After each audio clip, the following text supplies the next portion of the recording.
మందిరము ప్రార్థనా మందిరము. కానీ మీరు దీనిని దొంగల గుహగా మార్చేశారు.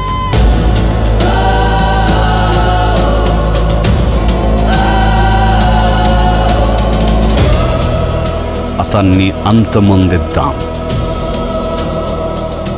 చంపేద్దాం. అది ఆ రోజు వాళ్ళు తీసుకున్న నిర్ణయం. ఆ నిర్ణయానికి వాళ్ళు కట్టుబడి యేసుక్రీస్తు మీద అన్యాయపు తీర్పు తీర్చే ప్రయత్నం చేశారు. పిలాతు ముందుకు తీసుకెళ్లారు. లేనిపోని అభియోగాలు ఆయన మీద మోపారు. అంతేకాకుండా ఘోరంగా కొట్టించారు, సిలువ మోయించారు. ఫ్రైడే ఆయనను సిలువ వేసి చంపేశారు. ఇదంతా ఎలా జరిగింది?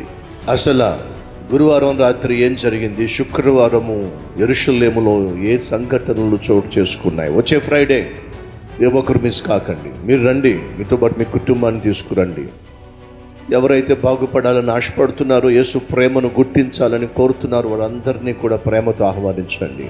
రాబోయే శుక్రవారం ఉదయం 6 గంటలకు, 9 గంటలకు, మధ్యాహ్నం 12 గంటలకు, సాయంత్రం 6 గంటలకు 4 ఆరాధనలు ఉంటాయి.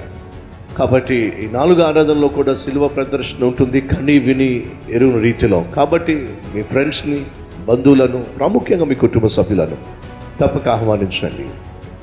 అలాగే ఈస్టర్ సర్వీస్, పునరుత్థాన దినం ఆరాధనలు, యేసుక్రీస్తు ఏ విధంగా సమాధిని గెలిచి తిరిగి లేచాడో ఈ అద్భుతమైనటువంటి పునరుత్థాన ప్రదర్శన కళ్ళ కట్టినట్టుగా చూపించబోతున్నాం. కాబట్టి మార్నింగ్ 4 o'clock ఉంటుంది కనుక సిద్ధపడి రండి. అలాగే నెక్స్ట్ ఆరాధన 9 గంటలకు, ఆ తర్వాత మధ్యాహ్నం 12 గంటల ఆరాధన, సాయంత్రం 6 గంటలకు చివరి ఆరాధన. మీకు అనుకూలమైన ఆరాధనలో పాల్పంచుకోండి.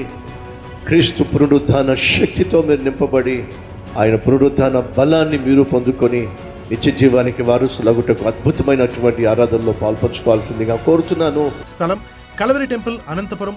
Venkatareddy function hall, Alamuru road, Rudrampeta, Anantapuram.